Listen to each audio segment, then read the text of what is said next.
This national park is one of the few parks that are only accessible by boat or plane. Come with me to Glacier Bay National Park in Alaska.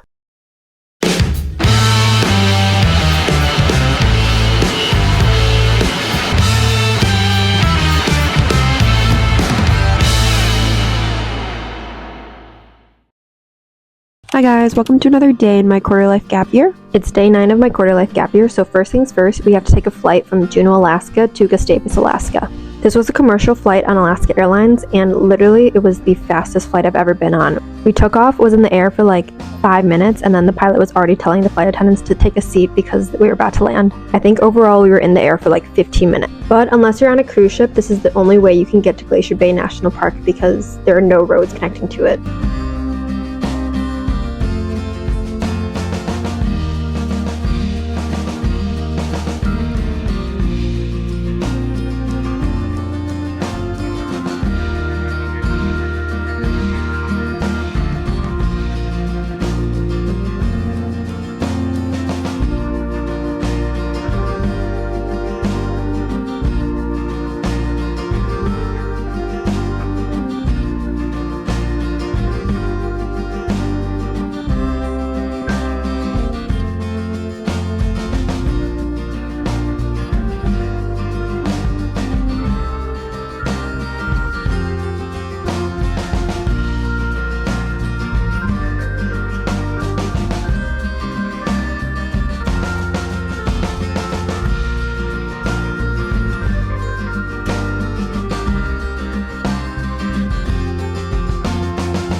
So then we arrived at also the smallest airport I've ever been in, which we walked off the tarmac and was already on the ground and looking for the bus our hotel lodge sent for our transport. We were staying with Glacier Bay Lodge, which is the official hotel of the national park, and they're the only company that's partnered with the national park to do a tour to Glacier Bay. Once again, Gustavus is a super small town, so it only took us 15 minutes to drive to the lodge.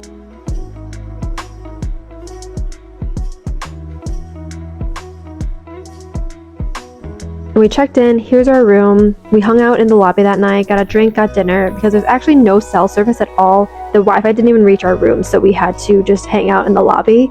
So very off the grid here, which was absolutely no worries because why else would we be at Glacier Bay other than to see glaciers? So bright and early next morning, we walked to the pier to head to our boat for the day tour. Other than kayaking and camping on each individual island yourself, this tour is definitely the best way to see the park because it allows you to get hundreds of feet closer to the glacier than cruise ships do because the cruise ships have to stay pretty far back. We got ourselves a little table with some complimentary tea and coffee, and then we were on our way. It was really foggy, so honestly, I was a little worried that we weren't going to be able to see anything, but the guide said it was all okay, and that just happens in the morning.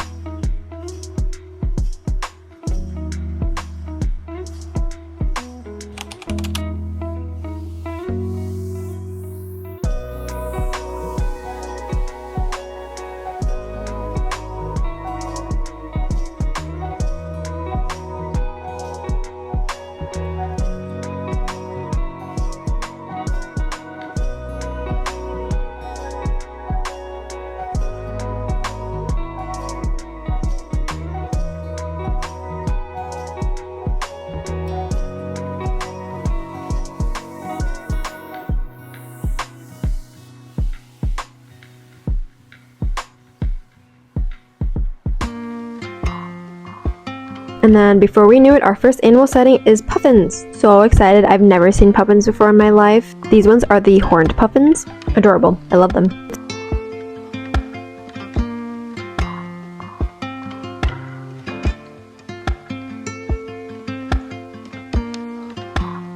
so foggy, but there's supposed to be sea lions here. You just can't see them, and all you can really hear are seagulls. Are they sea lions? Are they rocks? I don't know. You can definitely smell them though, if you know what I mean. So as we sailed through the fog to get to our first destination, the guides taught us about the history of the park with the indigenous people and how they work with the Tlingit to preserve the park.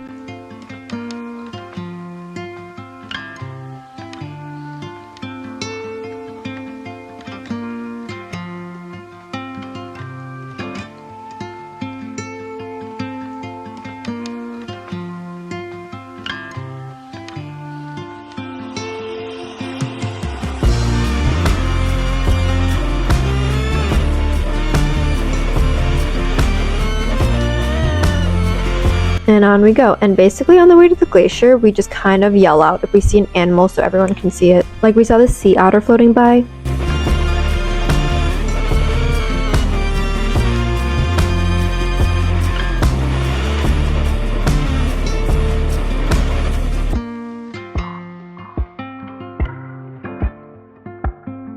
A little past Tlingit Point, we saw this sea lion trying to jump out of the water at this bird.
And then before we knew it, we were passing our first glacier. So here's where it starts to really pick up. First we saw Reed Glacier, which was our first tidewater glacier.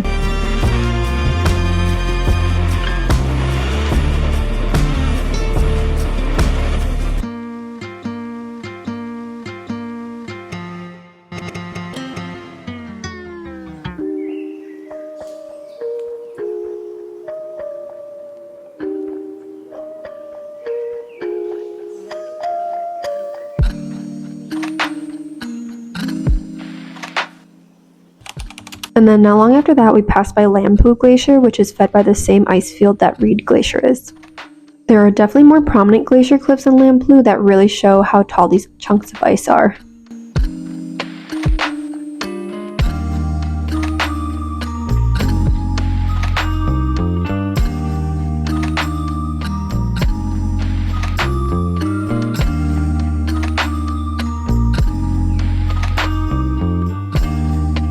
And then now we've arrived at the star of the show, which is Johns Hopkins Glacier. And you would think that it's called John Hopkins Glacier, but no, it's Johns Hopkins with an S. Anyways, this glacier is about 1 mile wide and is well known for calving below the water surface. So while taking pictures and videos, we were waiting for random chunks of ice to pop up from below the water at any time. And then while we were also admiring John Hopkins, there was also so many valley glaciers running down the mountains around, so there's just so much to look at while we were stopped here. We spent maybe around 30 minutes to an hour floating in this little inlet, and it was so cold. I definitely get why they call it like the AC from the glacier, because you can really feel basically just ice air around you.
I definitely could have stayed out here for so much longer, but we were already the last ones out on the viewing deck by ourselves, so sadly we went in for lunch.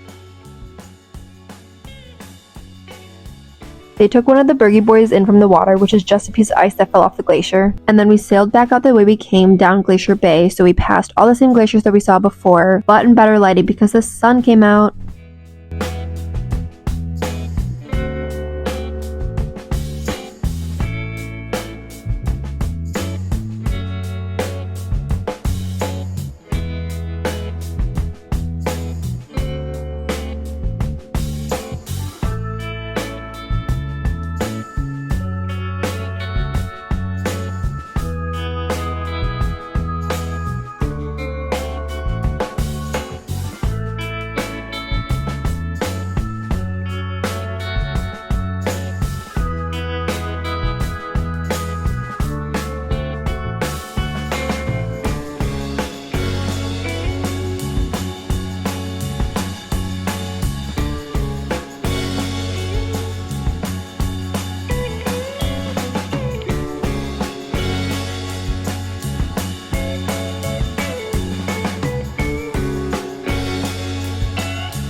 And then while the mountains are beautiful, do you know what's better than beautiful scenery?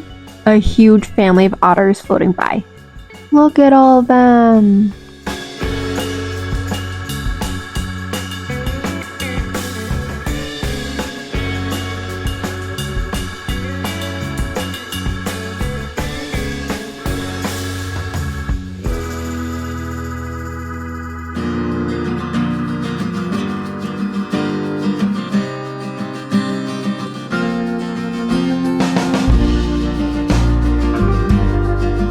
It was so nice to leisurely cruise back and be able to see all the landscape and mountains that we couldn't see in the morning from the fog.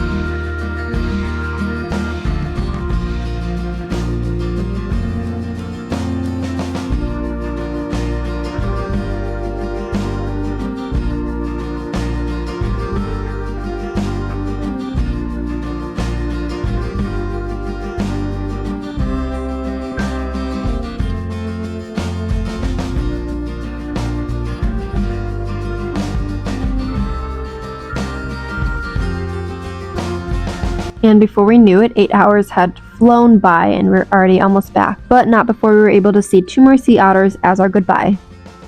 Once we got back to the lodge, we took a little nap because we're not morning people. We got dinner and some wine with a view, and then the next morning we're going back to the airport to fly to Juneau.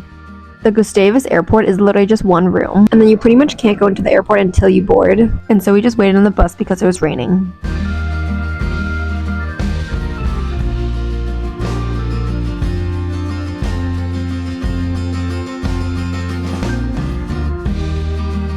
But once we got on the plane, again, it was only a 15-minute ride to Juneau.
And that wraps up my Glacier Bay adventure. Thanks so much for watching, and I'll see you in the next video.